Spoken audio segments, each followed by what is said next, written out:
अस्सलाम वालेकुम dear students, कैसे हैं आप सब।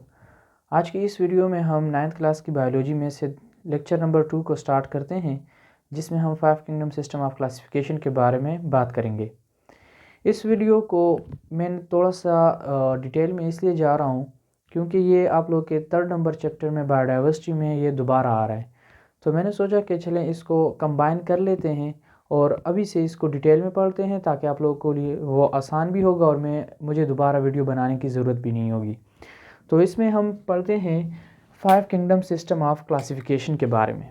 So first of all, what is classification? What is classification? So it is the arrangement of anything. हम यहाँ पर ऑर्गेनिज़म्स की बात इसलिए करते हैं क्योंकि हम बायोलॉजी के बारे में बात कर रहे हैं। अगर आप किसी भी चीज़ को अरेंज कर लें, उसे ग्रुप्स में या सब ग्रुप्स में, या फॉर एग्ज़ाम्पल आप एक लाइब्रेरी ले लें, घर में आप बुक्स रखते हैं तो आप उसे भी खानों में रख लेते हैं कि हाँ, ये मेरे साइंस की बुक्स हो गई, ये मेरी जर्नल बुक्स हो गई, ये स्टोरीज़ की बुक्स होंगी, ये ग्रामर की हो गई। तो किसी भी चीज़ को आप उसे ग्रुप्स या सब ग्रुप्स में डिवाइड करते हैं तो उसे हम क्लासिफिकेशन कहते हैं। अब यहाँ पर हम क्या कहते हैं कि arrangement of organisms into groups and subgroups on the basis of similarities and dissimilarities। उसकी similarities पर या उसके differences के बेस पर आप उसे क्या करते हैं, ग्रुप्स और सब ग्रुप्स में रखते हैं, तो इसे हम क्लासिफिकेशन कहते हैं। अब इसी तरह 5 किंगडम सिस्टम ऑफ क्लासिफिकेशन भी लिविंग ऑर्गेनिजम्स को भी 5 किंगडम में क्लासीफाई किया गया है। उससे पहले हम हिस्ट्री की तरफ जाते हैं कि हिस्ट्री में इसमें किस किस ने अपना किरदार अदा किया है। So first of all, Aristotle, जो कि ग्रीक फिलासफर था, जिसने लिविंग ऑर्गेनिजम्स को 2 किंगडम में डिवाइड किया, या 2 पार्ट्स में उस टाइम उसने डिवाइड किया था। फर्स्ट वन को प्लांटी और सेकेंड वन इज़ एनिमेलिया, या एनिमल्स को। उसने तमाम ऑर्गेनिजम्स को एनिमल और प्लांट में डिवाइड किया। प्लांट्स को उसने ग्रासेस में, बुशेस में और ट्रीज़ में डिवाइड किया था, और एनिमल्स को एक्वेटिक एंड टेरेस्ट्रियल में। एक्वेटिक वो एनिमल्स जो पानी में रहते हैं, और टेरेस्ट्रियल वो एनिमल जो खुश्क एरिया में रहते हैं। तो अरिस्टोटल ने फर्स्ट टाइम क्लासिफिकेशन की थी, ग्रीक फिलासफर था, और उसने प्लांट्स और एनिमल्स को, ऑल लिविंग ऑर्गेनिजम्स को उसने सिर्फ 2 में डिवाइड किया, प्लांट्स और एनिमल का नाम दिया।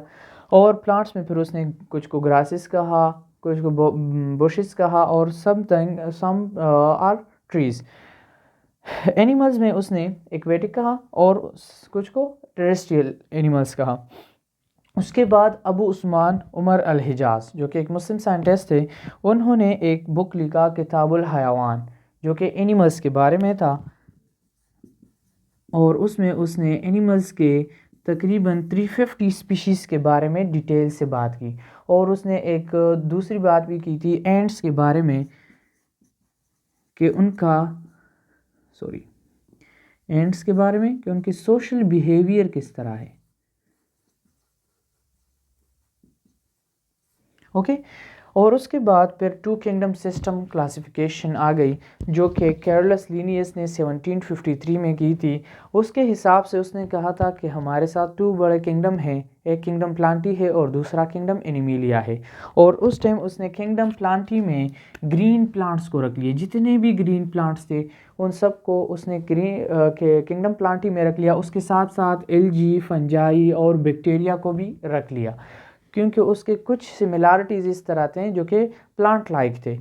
उसके बाद किंगडम एनिमिलिया, उसने कहा कि जितने भी हमारे साथ ऑल यूनिसेलुलर जितने भी ऑर्गेनिजम्स हैं, ऑल यूनिसेलुलर ऑर्गेनिज्म, और उसके साथ साथ कुछ मल्टीसेलुलर ऑर्गेनिजम्स को भी उसने एनिमल्स में रख दिया। लेकिन उसमें फिर कुछ ख़राबियाँ थी, कुछ लिमिटेशंस थी, कि नहीं, कुछ ऑर्गेनिजम्स के जो कैरेक्टर थे वो प्लांट्स के साथ भी मिलते थे और कुछ ऑर्गेनिजम्स के कैरेक्टर एनिमल्स के साथ भी मिलते थे। तो उसकी वजह से ये 2 सिस्टम के किंगडम ऑफ क्लासिफिकेशन जो थी, या 2 किंगडम सिस्टम ऑफ क्लासिफिकेशन जो थी, वो बाद में ख़त्म हो गई। उसमें जो फर्स्ट मेन लिमिटेशन लिखी है यूग्लिना के बारे में थी, जो कि उसने प्लांटी में रखी थी, किंगडम प्लांटी में रखी थी, और उसके कुछ करेक्टर थे जो प्लांट्स लाइक थे। यानी फॉर एग्जांपल उसके एक करेक्टर था जो क्लोरोफिल था, कि फोटोसिंथेटिक है, क्लोरोफिल भी प्लांट्स में होते हैं।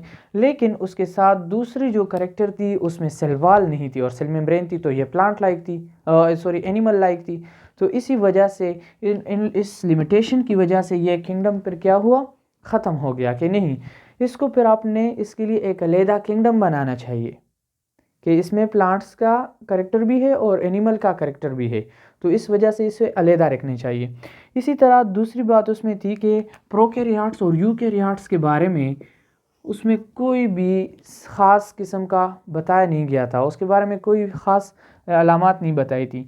एंड फंजाई आर हेट्रोट्रॉफ्स, तो इसे भी उन लोगों ने प्लांट में रखा था, लेकिन प्लांट्स तो हम कहते हैं कि वो ऑटोट्रॉफ्स हैं, वो अपना खुराक खुद बनाते हैं। और सम फंजाई आर हेट्रोट्रॉफ्स, लेकिन फंजाई में भी कुछ हैं कि वो ऑटोट्रॉफ्स हैं, लेकिन ज़्यादातर फंजाई कौन से हैं, वो हेट्रोट्रॉफ्स हैं जो दूसरे पर डिपेंड होते हैं और दूसरे से खुराक हासिल करते हैं। और इसी तरह फंजाई का सेलवाल जो था वो काइटिन से बना हुआ था, जबकि प्लांट का सेलवाल सेलुलोज से बना होता है। तो इसी डिफरेंसेस के वजह से, इन्हीं लिमिटेशंस की वजह से फिर इस two kingdom system of classification को रद्द कर दिया गया, फिर ख़त्म कर दिया गया। उसके बाद जब 5 किंगडम सिस्टम ऑफ क्लासिफिकेशन आती है तो उससे पहले एक चेंज आ जाती है 1866 में। जो अर्नेस्ट हैकल एक साइंटिस्ट थे, उन्होंने क्या किया कि यूग्लिना के लिए एक अलहदा किंगडम बना लिया और उस किंगडम को नाम क्या दिया, प्रोटेस्टा दिया। उस किंगडम को नाम क्या दिया, प्रोटेस्टा दिया, क्योंकि यूग्लिना के करेक्टर्स प्लांट्स लाइक भी थे, एनिमल्स लाइक भी थे, तो उससे ना एनिमल्स में रखा जा सकता था और ना ही प्लांट्स में, इसलिए इसके लिए एक अलहदा किंगडम बनाया गया। उसके बाद 1969 में रॉबर्ट विटेकर ने एक बहुत ही मज़ेदार और बहुत ही आसान क्लासिफिकेशन की, जिसके बेसिस पर स्टडी करना भी आसान हो गया, और उसे 5 किंगडम सिस्टम ऑफ क्लासिफिकेशन का नाम भी दिया गया, जो कि अब तक चल रहा है और आगे भी चलता रहेगा। फर्स्ट उसने किंगडम का नाम दिया Monera, second one Protista and third one Fungi, fourth one Plantae and fifth one Animalia. और उसके बाद इसने सब ऑर्गेनिजम्स को 5 किंगडम में क्लासिफाई किया। ठीक है, इसके बाद इंशाल्लाह अगले लेक्चर में हम एक एक को Monera, Protista, fungi, Plantae, Animalia को नंबर वाइज एक एक लेक्चर में एक एक किंगडम को फुल आपके साथ इंशाल्लाह डिटेल से शेयर करेंगे। और इसलिए डिटेल से क्योंकि आगे आप लोग के 3rd नंबर चैप्टर में आ रहा है, तो अगर हम यहाँ पे थोड़ा सा लिख लें और फिर दोबारा वहाँ पे दोबारा वीडियो बनाएंगे तो अच्छी नहीं है। बस इसी तरह एक ही टाइम में full completely with diagrams with some examples, अच्छे से एग्जांपल भी लाएंगे और उसके साथ एक एक किंगडम को छोटी छोटी स्मॉल वीडियोज़ में आपके लिए शेयर कर देंगे।